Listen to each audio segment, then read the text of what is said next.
You came here for the truth. Here's your truth, Andrew. Teddy said. Cauley stared down at him, his face once again filling with lies of empathy. Your name is Andrew Ladis, Cauley said. The 67th patient at Ashcliff Hospital. He's you, Andrew. What's good, peeps? Welcome to tomorrow's mirror. Today, I want to talk about the elephant in the room, something I've talked about on my YouTube shorts recently, and talking about more openly as the threat looms over and emotions get higher as we get closer to the 2024 election. And it's something I've talked about before in my previous iteration of this thesis paper. It's become more prevalent now. We've crossed multiple lines since my last paper in 2020, but a lot is still ringing true. And I've now been exploring and learning more about dealing with cult members and being okay with fully saying that a certain group is a cult at this point. It is a full cult of personality. And in saying that, the immediate defensive reaction you get by saying that, and it tries to get flipped around of like, no, you're the cult. You're the cult of this. Okay.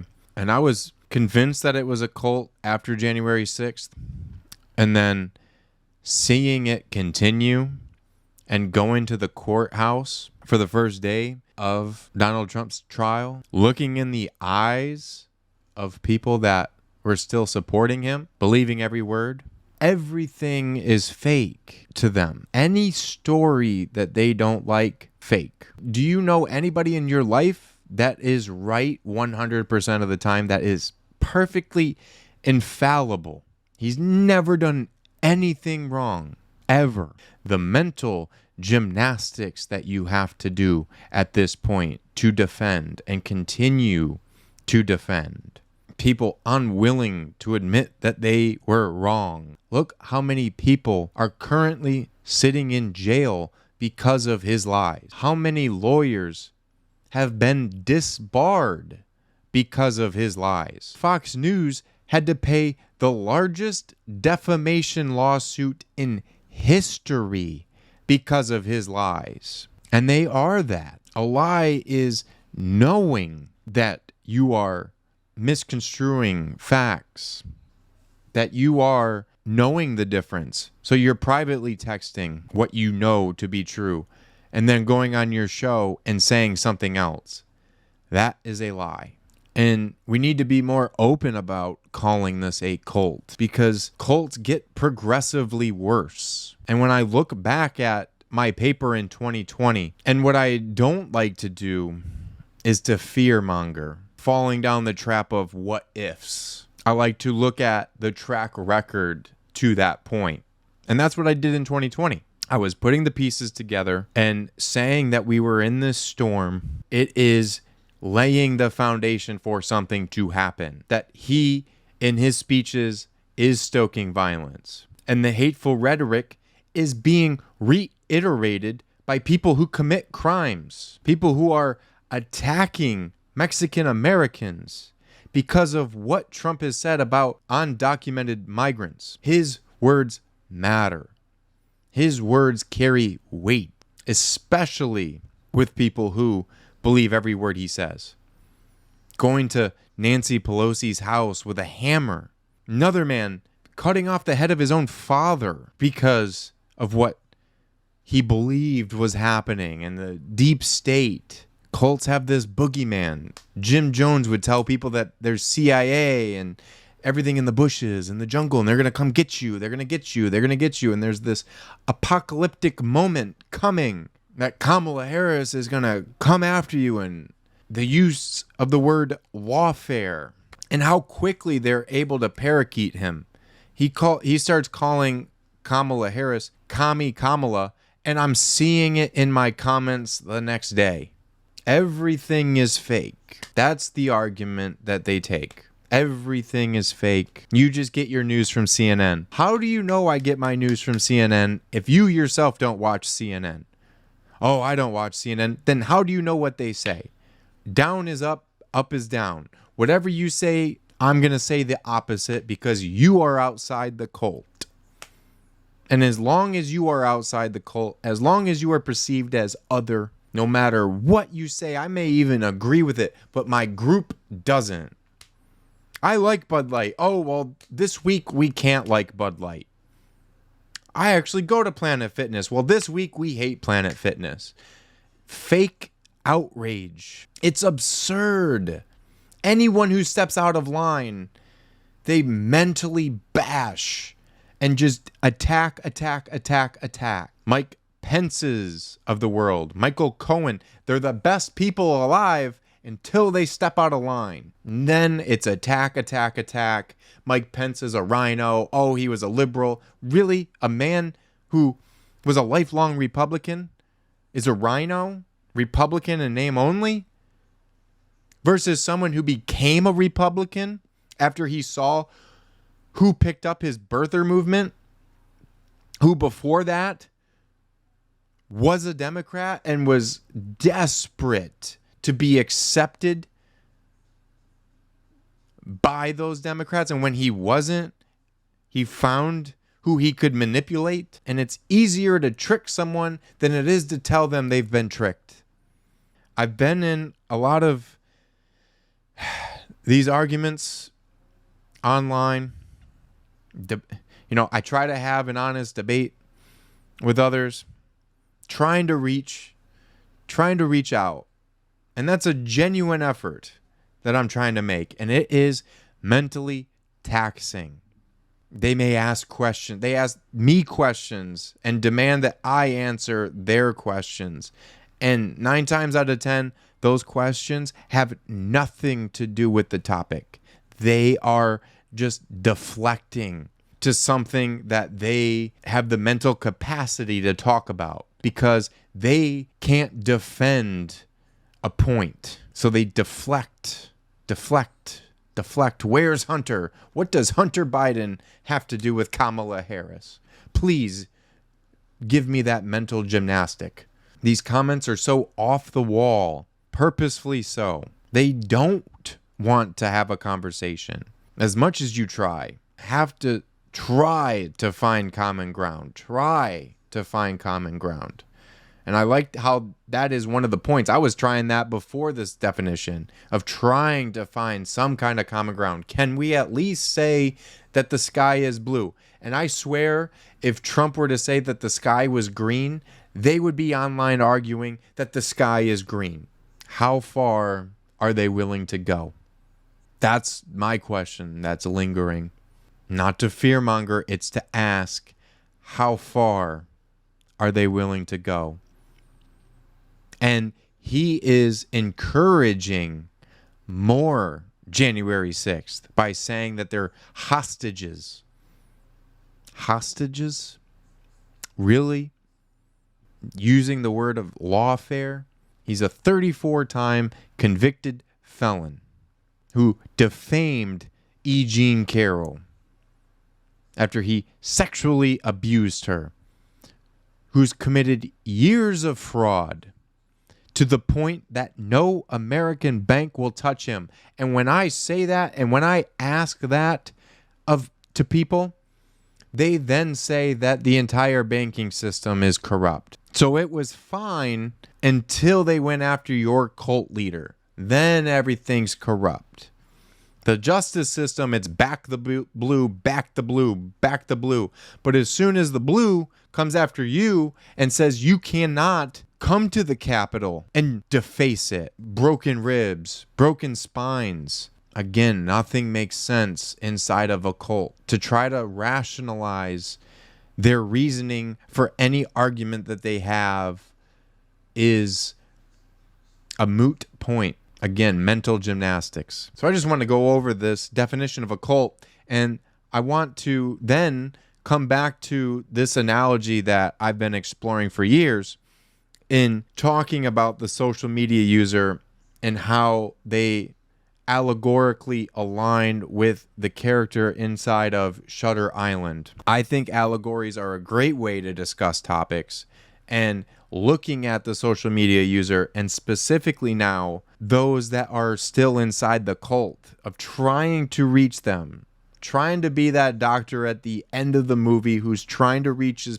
patient to get him to face reality. And a comment that I put today to someone is, reality can't hurt you if you just say everything's fake. If you just say everything's fake, reality can't hurt you that way, right? You just live in your little bubble. Everything's fake. Everything's fake. He's the one purveyor of truth. Really? Really? This is who you're hanging on to for your source of truth? This one person? You cannot what about with that? And they've tried time and time again to say, well, the Democrats are the ones that are the cult. We dropped Joe Biden. There's not people who were up in arms about, oh, I'm Biden or die. It's mostly people who are silent because they don't want to be attacked, because they do go after Republicans so hard who step out of line. They don't want to deal with that, so they just remain silent or sit on the fence. As long as they're not coming after them, they're just going to sit on the fence and not say a word. They are complicit in this. And there's so many at this point that they feel validated in their psychosis. And looking into the eyes of a lot of them, you can just, there's like this wall. And if you watch some documentaries about cults, they talk about that. When you look into the eyes of someone who's in a cult, you can tell that they look at outsiders differently. There's this distance, and they mentally are pushing you away, and you can just see it in their eyes. It freaked me out a bit. I will say, it was like, wow, you are not here.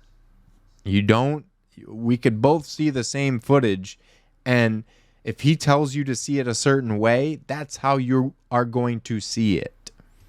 You're not going to see what's in front of you. You're going to see what he tells you to see. And that's a very big leap from reality. If you watched Don't Look Up, they will be the ones chanting Don't Look Up if he tells them to. A cult can be defined as a social group that is characterized by unusual or unorthodox religious, spiritual, or philosophical beliefs and practices. A social group. And that is expanded millions of people at this point. Now, how many would actually be in that Jim Jones camp that drinks that cyanide? That is the lingering question. And what will that look like when he's going to throw a temper tantrum, and we're 70-some days out now. As we get closer, he's going to get more desperate. He's going to get more desperate. He's going to amp up the rhetoric. Look at how many posts he did while Kamala Harris spoke. Acting like a petulant child. How is he going to act when he's on the stage with her and she puts him in his place because she's a skilled, experienced prosecutor who's dealt with criminals like him? And he is a criminal. For the rest of his life, he is going to be a convicted felon. And that's not a knock on convicted felons. I think there should be rehabilitation. We should try to reassimilate them into society. This is a man who does not want to be reassimilated. This is a man who is unremorseful and just attacking of everything we are supposed to stand for as Americans. And when you try to do whataboutism with this saying they're a cult, under one leader, charismatic leadership, exclusive belief system. And again, this changes from like week to week. Do we hate Bud Light? Do we love it? Do we hate TikTok? Do we love TikTok?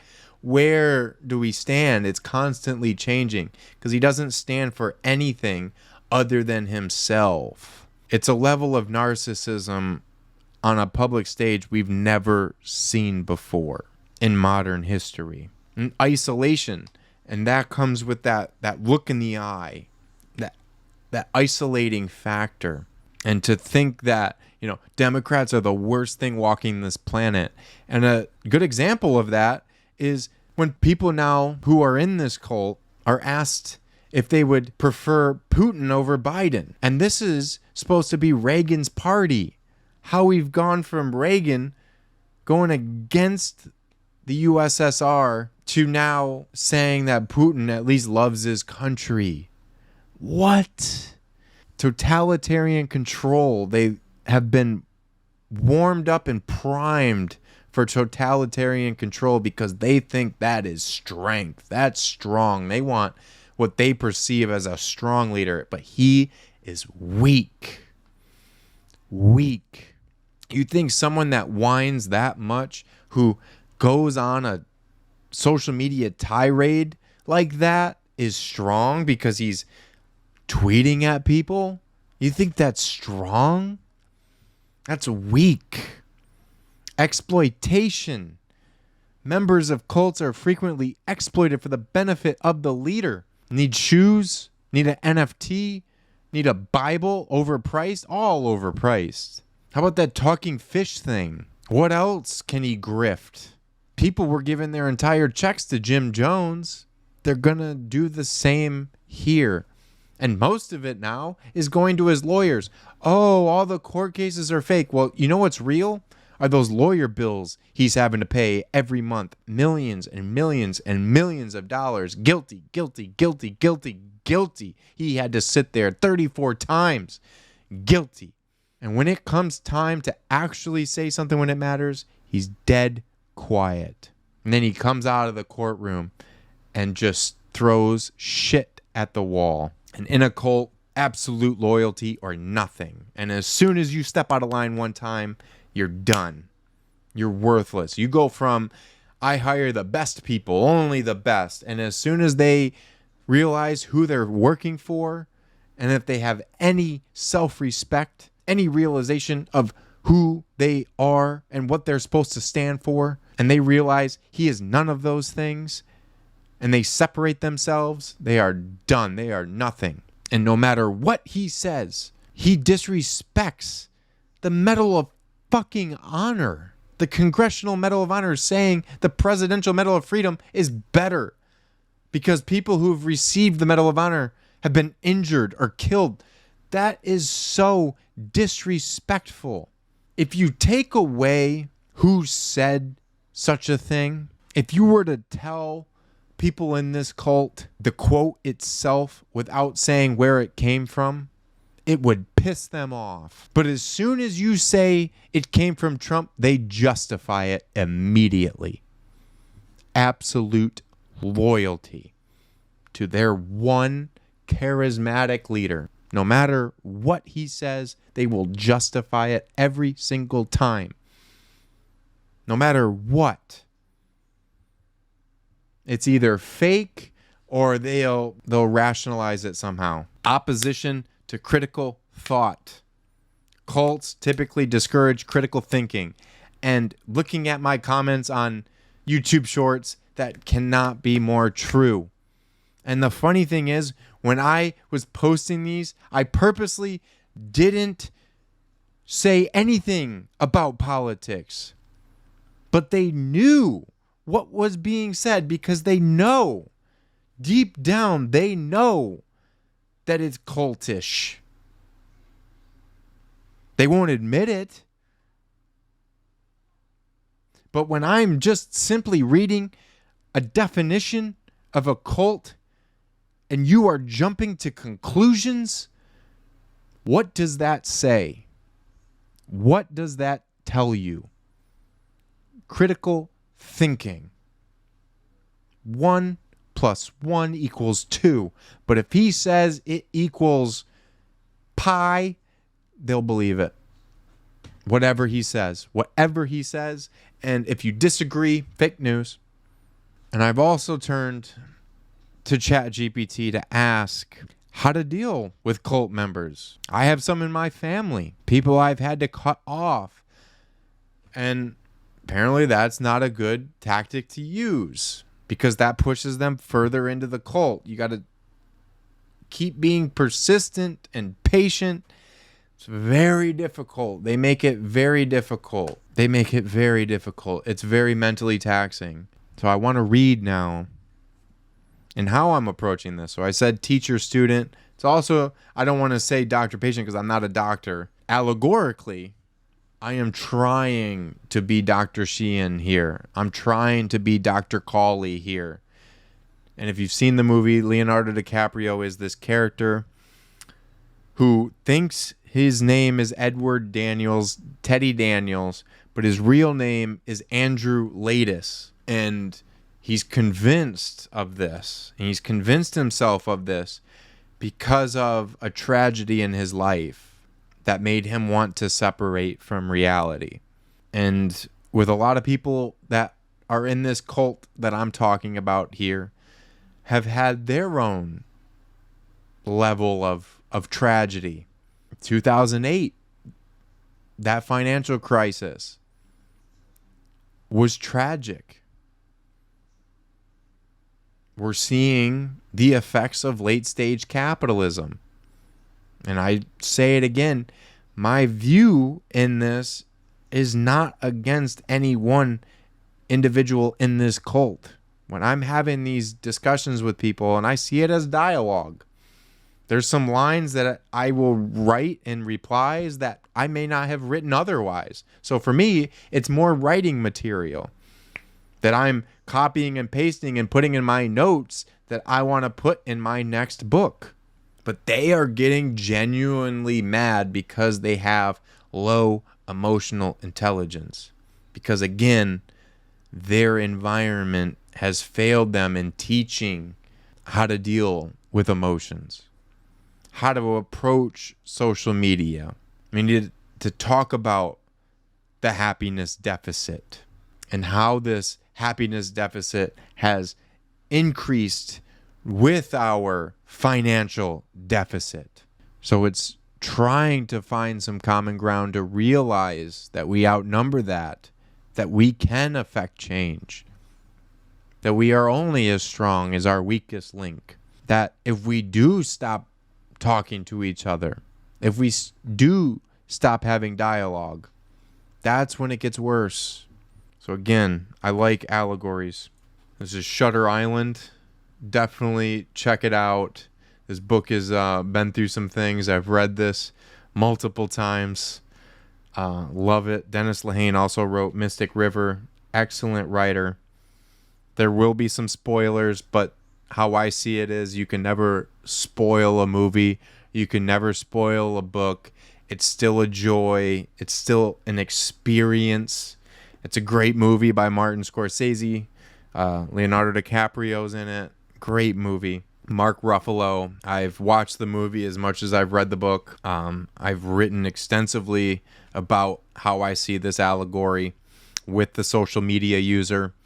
And now it's really specific to those in the cult, still holding on to this one charismatic leader being the sole proprietor of truth and everybody else is a lie. So how Teddy Daniels sees it is all the doctors are lying to him, all the nurses are lying to him.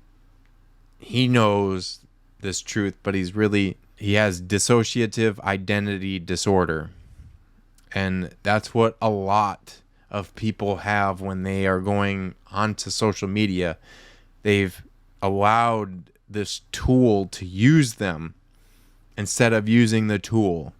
The tool has used them to extract them from reality. This is chapter 21.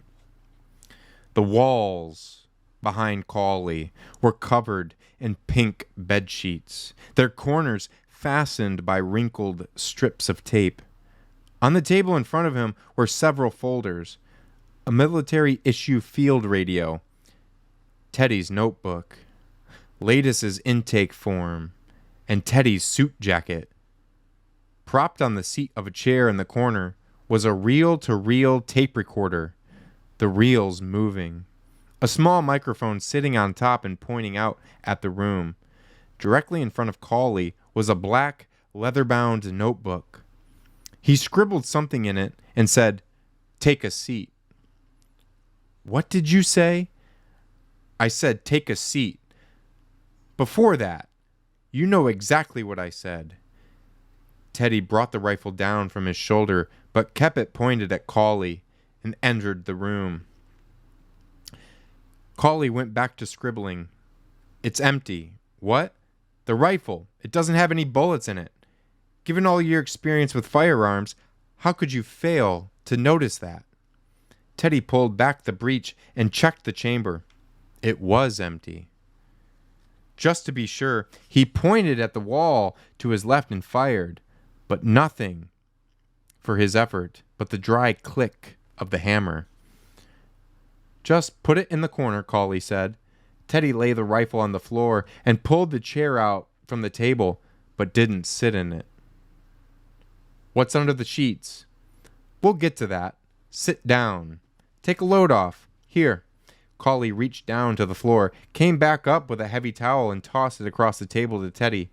"Dry yourself off a bit. You'll catch a cold." Teddy dried his hair and then stripped off his shirt. He balled it up and tossed it in the corner and dried his upper body. When he finished, he took his jacket from the table. "You mind?" Cawley looked up. No, help yourself." Teddy put the jacket on and sat in the chair. Cawley wrote a bit more, the pen scratching the paper. "How badly did you hurt the guards?" "Not too," Teddy said. Cawley nodded and dropped his pen to the notebook and took the field radio and worked the crank to give it juice. He lifted the phone receiver out of its pouch and flicked the transmit switch and spoke into the phone. "Yeah, he's here. Have Dr. Sheehan take a look at your men before you send him up." He hung up the phone. "The elusive Dr. Sheehan?" Teddy said.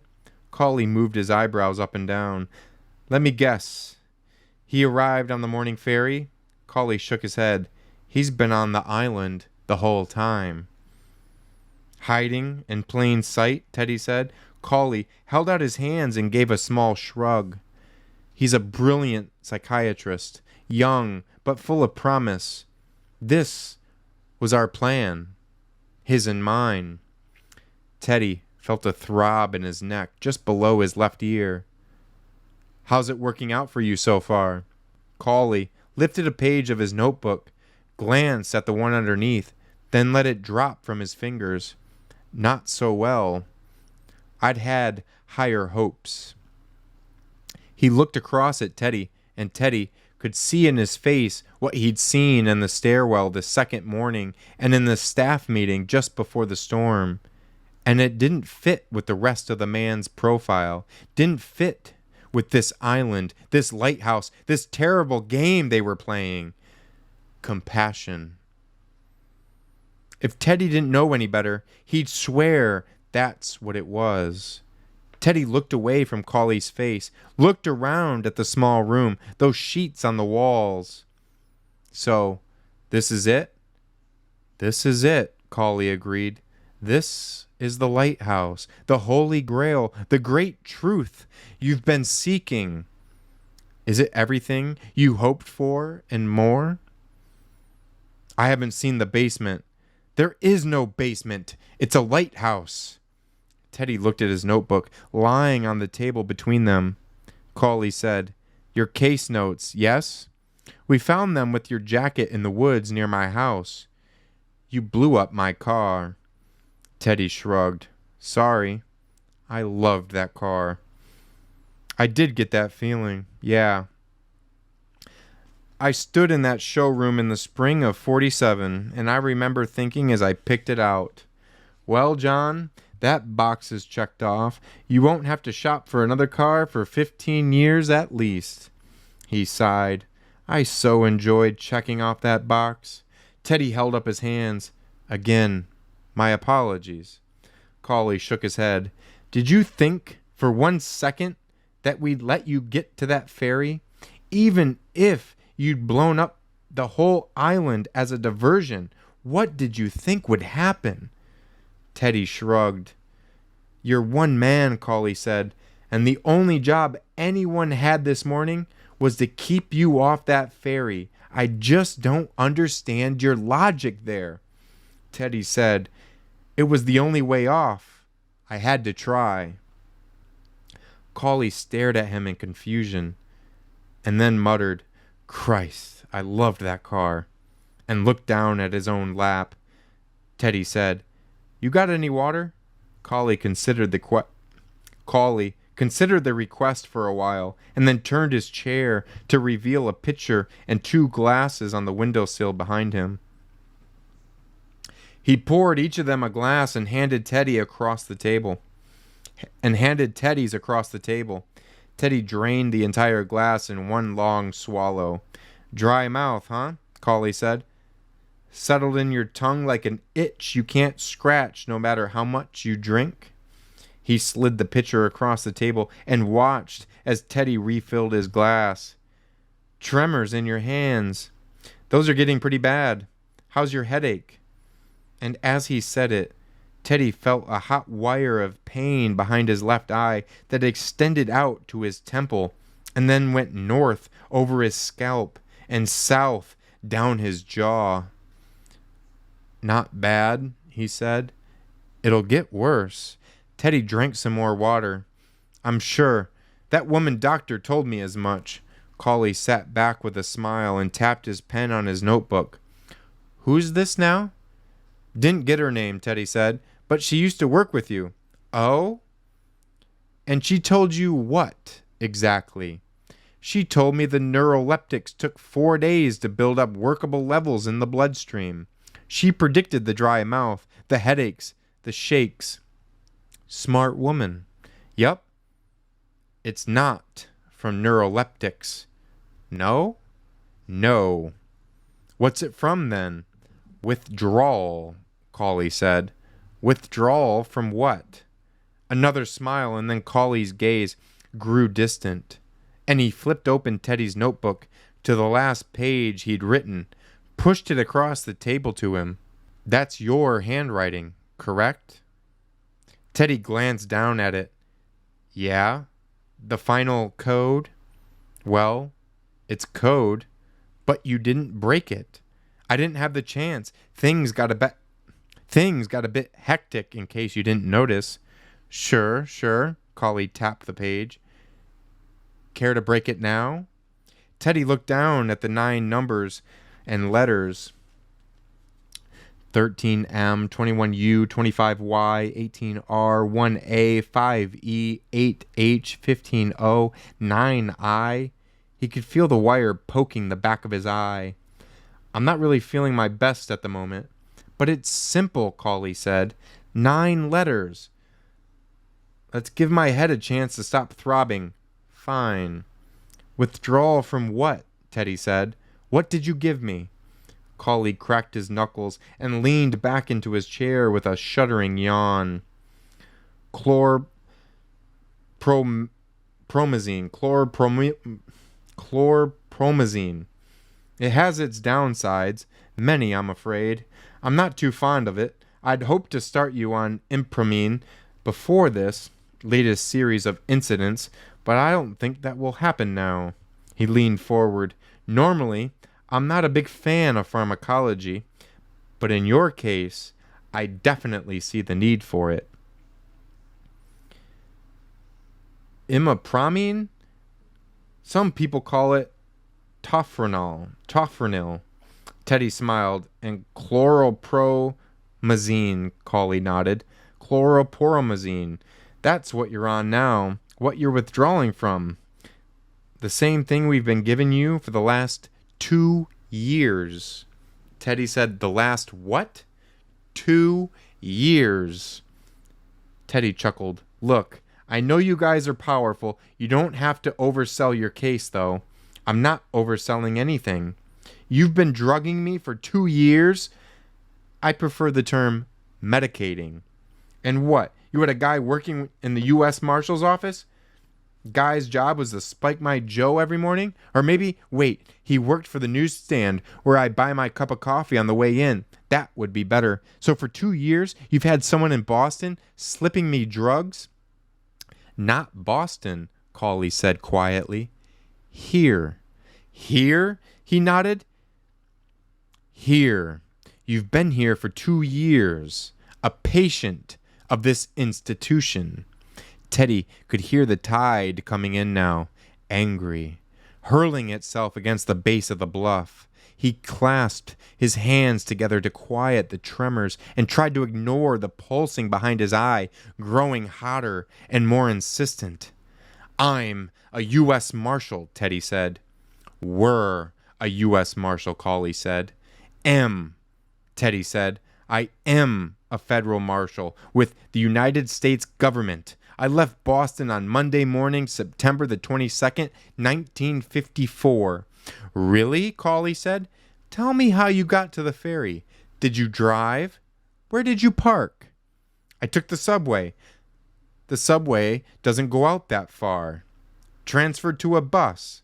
Why didn't you drive? Car's in the shop. Oh? And Sunday? What is your recollection of Sunday? Can you tell me what you did? Can you honestly tell me anything about your day before you woke up in the bathroom of the ferry? Teddy could. Well, he would have been able to, but the fucking wire in his head was digging through the back of his eye and into his sinus passages. All right, remember, tell him what you did Sunday. You came home from work, you went to your apartment on Buttonwood. No, not Buttonwood. Buttonwood burned to the ground when Latest lit it on fire. No. Where did you live? Jesus, he could see the place, right? The place on Castlemont. That's it, Castlemont Avenue, by the water. Okay, relax. You came back to the place on Castlemont and you ate dinner and drank some milk and went to bed, right? Right. Cawley said, what about this? Did you get a chance to look at this? He pushed Latest's intake form across the table. No, he whistled. You came here for it. If you got that piece of paper back to Senator Hurley, proof of a 67th patient we claim to have no record of, you could have blown the lid off this place. True. Hell yes, true. And you couldn't find time in the last 24 hours to give it a glance? Again, things were a bit hectic. Yes, I understand. Well, take a look at it now. Teddy glanced down at it, saw the pertinent name, age, date of intake, info for Latest. In the comments section, he read, patient is highly intelligent and highly delusional. Known proclivity for violence, extremely agitated, shows no remorse for his crime because his denial is such that no crime ever took place. Patient has erected a series of highly developed and highly fantastical narratives which preclude at this time his facing the truth of his actions. The signature below read Dr. L. Sheehan. Teddy thought, sounds about right. About right? Teddy nodded. In regards to whom? Latest. Cawley stood. He walked over to the wall and pulled down one of the sheets.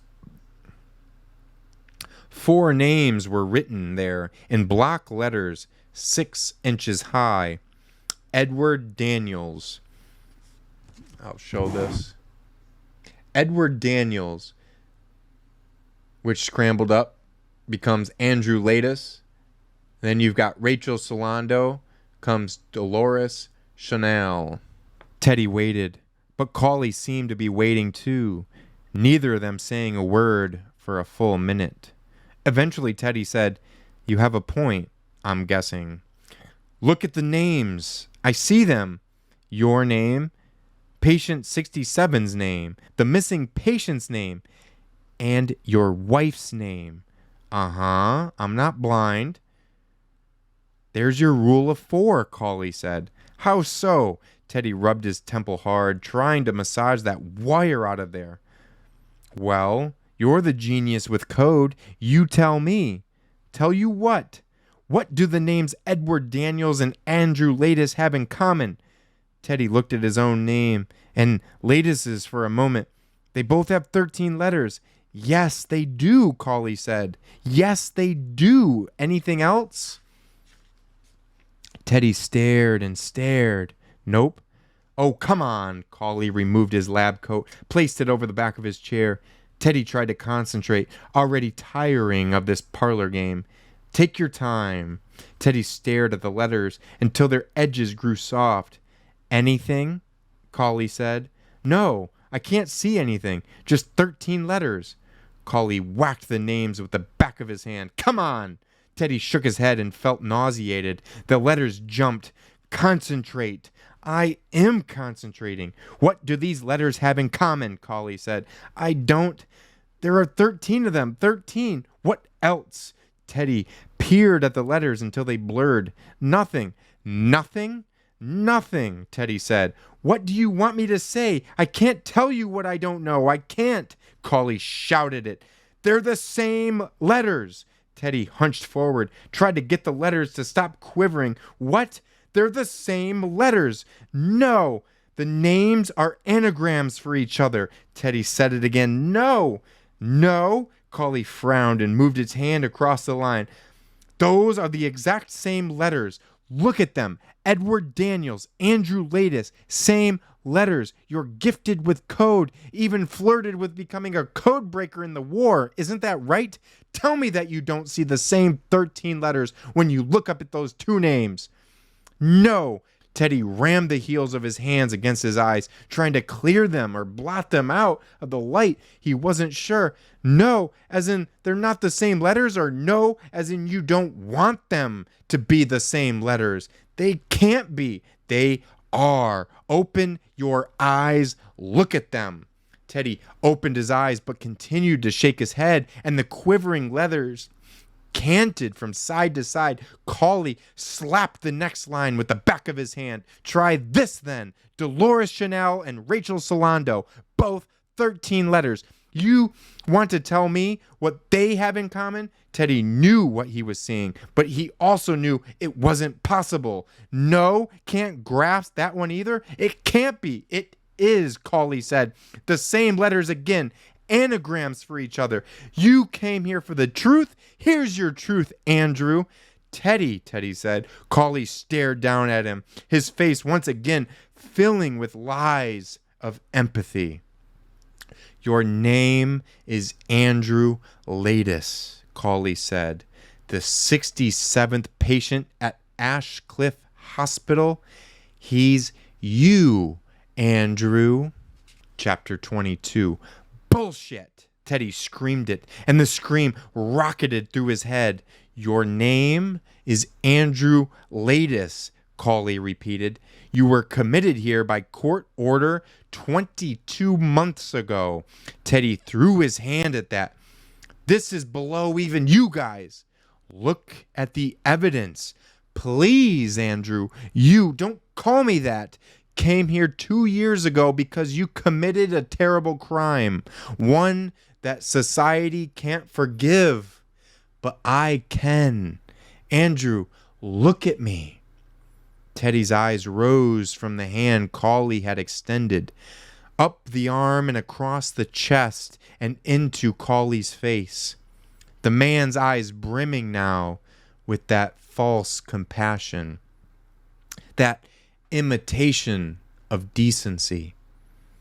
My name is Edward Daniels. No, Cauley shook his head with an air of weary defeat. Your name is Andrew Ladis. You did a terrible thing, and you can't forgive yourself, no matter what, so you play act. You've created a dense, complex narrative structure in which you are the hero, Andrew. You convince yourself you're still a U.S. Marshal and you're here on a case and you've uncovered a conspiracy, which means that anything we tell you to the contrary plays into your fantasy that we're conspiring against you. And maybe we could let that go. Let you live in your fantasy world. I'd like that. If you were harmless. I'd like that a lot. But you're violent. You're very violent. And because of your military and law enforcement training, you're too good at it. You're the most dangerous patient we have here. We can't contain you. It's been decided. Look at me. Teddy looked up, saw Collie half stretching across the table, his eyes pleading. It's been decided that if we can't bring you back to sanity now, right now, permanent measures will be taken to ensure you never hurt anyone again. Do you understand what I'm saying to you? For a moment, not even a full moment, a tenth of a moment, Teddy almost believed him. Then Teddy smiled. It's a nice act you've got going, Doc. Who's the bad cop? Sheehan? He glanced back at the door. He's about due, I'd say. Look at me, Collie said. Look into my eyes. Teddy did. They were red and swimming from lack of sleep and more. What was it? Teddy held Collie's gaze, studied those eyes, and then it came to him. If he didn't know otherwise, he'd swear Collie was suffering from a broken heart. Listen, Collie said, I'm all you've got. I'm all you've ever had. I've been hearing this fantasy for 2 years now. I know every detail, every wrinkle. The codes, the missing partner, the storm, the woman in the cave, the evil experiments in the lighthouse. I know about Noyce and the fictitious Senator Hurley. I know you dream of Dolores all the time, and her belly leaks, and she's soaking with water. I know about the logs. You're full of shit, Teddy said. How would I know? Teddy ticked off the evidence on his trembling fingers. I've been eating your food, drinking your coffee, smoking your cigarettes. Hell, I took 3 aspirin from you this morning. I took 3 aspirin from you the morning I arrived. Then you drugged me the other night. You were sitting there when I woke up. I haven't been the same since. That's where all this started. That night, after my migraine. What'd you give me? Collie leaned back. He grimaced as if he were swallowing acid and looked off at the window. I'm running out of time, he whispered. What's that? Time, he said softly. I was given 4 days. I'm almost out. So let me go. I'll go back to Boston, file a complaint with the marshal's office, but don't worry, with all your powerful friends, I'm sure it won't amount to much. Collie said, No, Andrew. I'm almost out of friends. I've been fighting a battle here for 8 years, and the scales have tipped in the other side's favor. I'm going to lose. Lose my position, lose my funding. I swore before the entire board of overseers that I could construct the most extravagant role-playing experiment psychiatry has ever seen, and it would save you. It would bring you back. But if I was wrong, his eyes widened, and he pushed his hand up into his chin. It's as if he were trying to pop his jaw back into place. He dropped the hand, looked across the table at Teddy. Don't you understand, Andrew? If you fail, I fail. If I fail, it's all over. Gee, Teddy said, that's too bad. Outside, some gulls cawed. Teddy could smell the salt in the sun and the damp, briny sand. Cauley said, "Let's try this another way. Do you think it's a coincidence that Rachel Solando, a figment of your own imagination, by the way, would have the same letters in her name as your dead wife and the same history of killing her children?" Teddy stood, and the shakes rocked his arms from the shoulders on down. "My wife did not kill her kids. We never had kids." "You never had kids?" Cauley walked over to the wall. "We never had kids, you stupid fuck." "Oh, okay." Cauley pulled down another sheet. On the wall behind it, a crime scene diagram, photographs of a lake, photographs of 3 dead children. And then the names, written in the small, tall, black letters: Edward Latus, Daniel Latus, Rachel Latus. Teddy dropped his eyes and stared at his hands. They jumped as if they were no longer attached to him. If he could step on them, he would. "Your children, Andrew. Are you going to stand there and deny they ever lived? Are you?" Teddy pointed across the room at him with his jerking hand. "Those are Rachel Solando's children. That is the crime scene diagram of Rachel Solando's lake house. That's your house.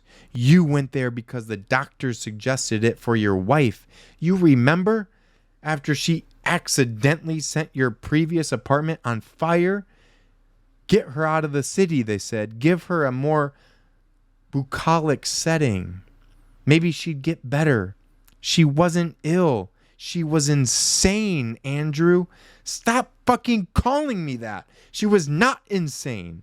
Your wife was clinically depressed. She was diagnosed as manic depressive. She was not, Teddy said. She was suicidal. She hurt the children. You refused to see it. You thought she was weak. You told yourself sanity was a choice, and all she had to do was remember her responsibilities to you, to the children. You drank, and your drinking got worse. You floated into your own shell. You stayed away from home. You ignored all the signs. You ignored what the teachers told you, the parish priest, her own family. My wife was not insane. And why? Because you were embarrassed. My wife was not. The only reason she ever saw a psychiatrist was because she tried to commit suicide and ended up in the hospital. Even if you couldn't control that, and they told you she was a danger to herself, they told you we never saw any psychiatrist, she was a danger to the children. You were warned time and time again. We never had children. We talked about it, but she couldn't get pregnant. Christ, his head felt like someone was beating glass into it with a rolling pin. Come over here, Cauley said.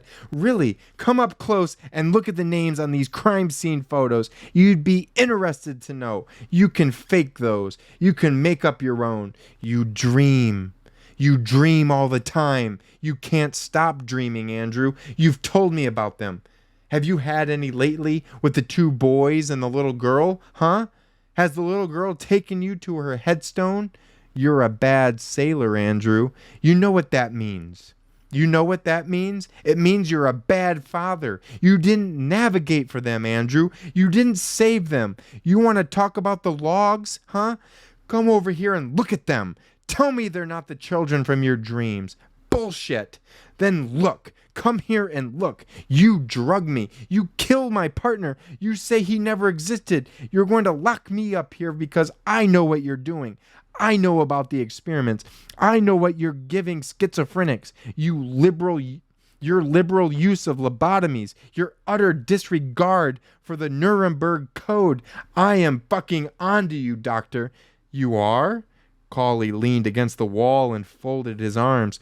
Please. Educate me. You've had the run of this place the last 4 days. You've gained access to every corner of this facility. Where are the Nazi doctors? Where are the satanic ORs?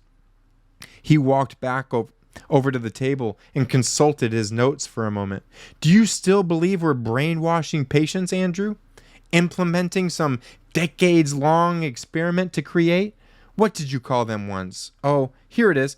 Ghost soldiers? Assassins? He chuckled. I mean, I have to give you credit, Andrew. Even in these days of rampant paranoia, your fantasies take the cake. Teddy pointed a quaking finger at him. You are an experimental hospital with radical approaches. Yes, we are. You take only the most violent patients. Correct again. With a caveat, the most violent and the most delusional. And we what? You experiment. Yes. Cawley clapped his hands and took a quick bow. Guilty as charged. Surgically. Cawley held up a finger. No. Sorry. We do not experiment with surgery. It is used as a last resort, and that last resort is employed always over my most vocal protests. I'm one man, however, and even I can't change decades of accepted practices overnight. You're lying, Cawley sighed. Show me one piece of evidence that your theory can hold water. Just one. Teddy said nothing. And to all the evidence that I've presented, you have refused to respond. That's because it's not evidence at all. It's fabricated. Cawley pressed his hands together and raised them to his lips as if in prayer. Let me off this island, Teddy said. As a federally appointed officer of the law, I demand that you let me leave. Cawley closed his eyes for a moment. When he opened them, they were clearer and harder. Okay. You got me, Marshal. Here, I'll make it easy on you. He pulled a soft leather briefcase off the floor and undid the buckles and opened it and tossed Teddy's gun onto the table. That's your gun, right? Teddy stared at it. Those are your initials graved on the handle, correct? Teddy peered at it, sweat in his eyes. Yes or no, Marshal? Is that your gun? He could see the dent in the barrel from the day when Philip Stacks took a shot at him and hit the gun instead. And Stacks ended up shot from the ricochet off his own bullet. He could see the initials ED engraved on the handle, a gift from the field office after he ended up shooting it out with Breck in Maine. And there, on the underside of the trigger guard, the metal was scraped and worn away a bit from where he dropped the gun during a foot chase in St. Louis in the winter of '49. Is that your gun? Yeah. Pick it up, Marshal. Make sure it's loaded. Teddy looked at the gun, looked back at Cawley. Go ahead, Marshal. Pick it up. Teddy lifted the gun off the table, and it shook in his hand. Is it loaded? Cawley asked. Yes. You're sure? I can feel the weight. Cawley nodded. Then blast away. Because that's the only way you're ever getting off this island. Teddy tried to steady his arm with his other hand, but that was shaking too. He took several breaths, exhaling them slowly, sighting down the barrel through the sweat in his eyes and the tremors in his body, and he could see Cawley at the other end of the gun sights, 2 feet away at most. But he was listing up and down and side to side as if they both stood on a boat in the high seas. You have 5 seconds, Marshal. Cawley lifted the phone out of the radio pack and cranked the handle, and Teddy watched him place the phone to his mouth. 3 seconds now. Pull that trigger, or you spend your dying days on this island. Teddy could feel the weight of the gun. Even with the shakes, he had a chance if he took it now. Killed Cawley, killed whoever was waiting outside. Cawley said, Warden, you can send him up. And Teddy's vision cleared, and his shakes reduced themselves to small vibrations, and he looked down the barrel as Cawley put the phone back in the pack. Cawley got a curious look on his face, as if only now did it occur to him that Teddy might have the faculties left to pull this off. And Cawley held up a hand. He said, "Okay, okay," and Teddy shot him dead in the center of the chest. Then he raised his hands a half an inch and shot Cawley in the face with water. Cawley frowned. Then he blinked several times. He took a handkerchief from his pocket. The door opened behind Teddy, and he spun in his chair and took aim at a man as a man entered the room. "Don't shoot," Chuck said. "I forgot to wear my raincoat." Do you see the analogy? Do you see the analogy that I'm trying to convey here? He fails to see that he's living in a fiction. And he's the most dangerous patient they have. And we're at a very dangerous time. Where is it going to lead? How far are people going to take it? And I like how he uses the words compassion and empathy of what the doctor was looking at him with. Compassion and empathy. Because that's what I'm trying to convey here. Trying to say it's okay to step out of that cult. That we do have some common ground, and we have to find it sooner rather than later. I appreciate you watching this, and I hope my words resonate before it's too late. Let's continue to go further together, one step at a time.